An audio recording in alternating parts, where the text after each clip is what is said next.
We're back. I'm Dave Donaldson. Welcome back to Grip Tips. Today we're going to be taking a look at another Aputure product known as the 60X and the 60D. You guys know, per usual, let's get into it. Now, jumping right into the case for both of them is the exact same. First, we have our IEC cables, which can be connected to our V-mount AC power supply. We also have a D-tap power cable for connecting to Dionic batteries, cute little barn doors, a battery plate for connecting NPF-style batteries, an S-Bones mount for use with S-Bones accessories, and then we have the light heads themselves. Once we have our light up on a stand, we can hook up to power a couple of different ways. First being the AC power supply, and as you can see here, the yoke has a V-mount on the side of it, which we can take our AC adapter that has a V-mount plate on the side of it and attach it to the yoke. From there, we can plug in our IEC cable, then plug in our light head to the adapter, and then plug into the wall, and we're ready to go. Now, detaching the power is pretty simple. At the head of the lamp, you only need to twist the red part, but just barely, and the head cable will release. A second way of connecting power is with a Dionic battery, such as I have here. We can take the D-tap cable that came with the kit, plug it into the battery, and then connect the power to the light. Lastly, this light can also be powered by Sony MPF style batteries by taking this battery plate that also comes with the kit, mounting it to the yoke, connecting power to the head of the unit, slapping on our MPF style batteries, and boosh, we have power again. Now, the X and D versions are basically completely the same as far as the interface, the only difference being that the D is strictly for daylight and the X version is for bicolor. Striking on the head with a little blue power button, the display will default to CCT mode or whatever you had on last. It can also tell us what dimming curve we have, Bluetooth, the type of power connected, how much time we have left, whether AC or DC power, the color temp, and the intensity. Now, of the three knobs, the bottom knob, as you can see here, will help us spot or flood our light. And in CCT mode, the menu button on the X version can tune in our color temp anywhere between 27 and 6500 degrees Kelvin. You can also quick access common color temps by pressing on the OK knob. However, if we press the menu knob in, we can go into our menu and select effects mode, which we'll cover in a minute. Dimming curves, Bluetooth reset for linking with Citus app. We can change studio mode, whether yes or no. And this really just means that as soon as the light feels power, it'll turn on. So either yes or no. I typically like to set mine to no. The fixture serial number, firmware version, language, and lastly, exit will back out to the CCT mode. Now, I did meter these lights at 100% output from about 5 feet away, and for the D version at full flood, I got just under 4,700 lux, and at full spot, I got just over 23,000 lux. On the X version, however, I was getting around 3,000 lux on the flood side and roughly 14,000 on the spot side.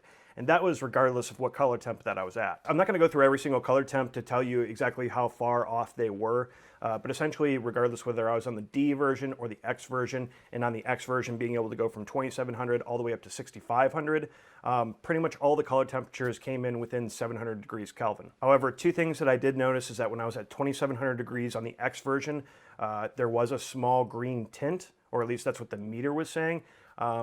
I can't really tell looking at the footage if that is actually there or not, but that is something to note there. And then on the 6,500 degrees Kelvin side, I actually got a reading of 5,820 Kelvin. So kind of something to note, but otherwise all the other colors were pretty much within 400 degrees. But now let's talk about some accessories.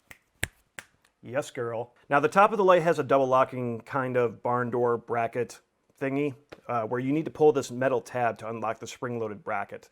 Once you've done that, you can pull up the spring-loaded bracket to position it to the side, and then place or remove a modifier of your choice inside of the 60D or X. Now, if you're curious about the barn doors, they are metal and feel the exact same way as some of the older-fashioned barn doors that you'll see on things like Mole Richardson or Airy Tungsten kits.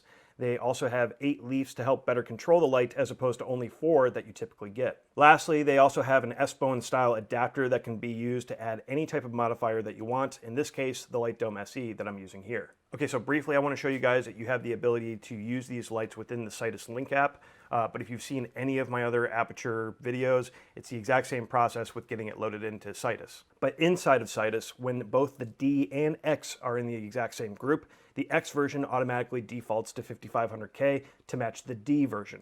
In turn, this also deactivates the fire effect because the D version can't pick random tungsten colors to make the effect more convincing. Other than that though, the effects that you still have available inside these lights are, you guessed it, paparazzi, fireworks, faulty bulb, lightning, TV, pulsing strobe, and explosion. Now, all of the effects are in a looping function except for explosion, which is just trigger mode only. However, if you are inside the lightning effect, you can switch between looping and trigger mode Just hold down the OK knob until you see it switch to a rectangle only. And to trigger it, all you have to do is press in the OK button when you want it to trigger. Or if you have a rectangle with a looping pattern, that just means the effect is going to loop it over and over again. Now, I will say that this is probably the sexiest build that they've made so far. I don't know what it is, but I think that some other electrics, you know, when you like grab a light out of a kit and it feels like just nice and solid, that's basically how I feel about this light. Price point for these are $369 US for the 60D and $419 US for the 60X. That, in my opinion, is an absolute steal for what it can do for your production. Speaking of which, I actually got to use these on a real production. My buddy Johnny Flynn from Courageous Line wrote and directed this short comedy sketch that we did back in December, and it will be released December this year, 2021, but I was given permission to show you guys the trailer now.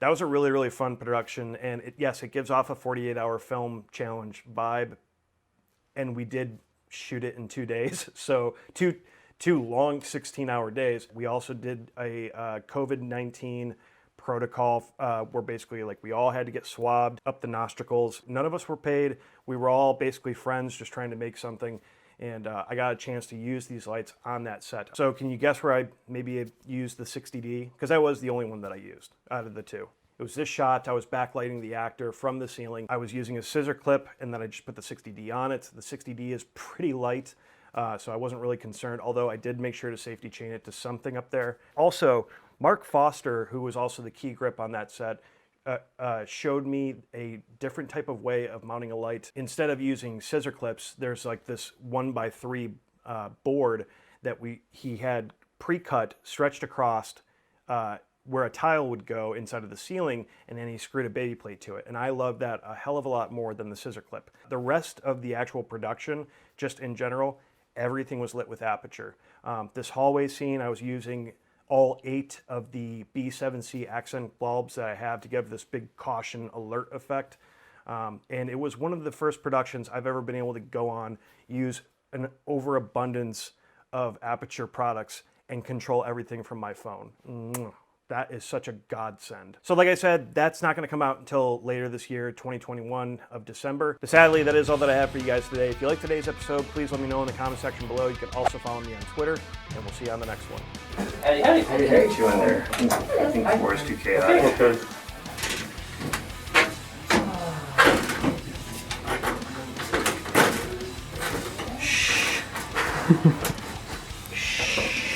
I noticed you wore your good ass pants today. My what? Your good ass pants. I know, they help me breathe.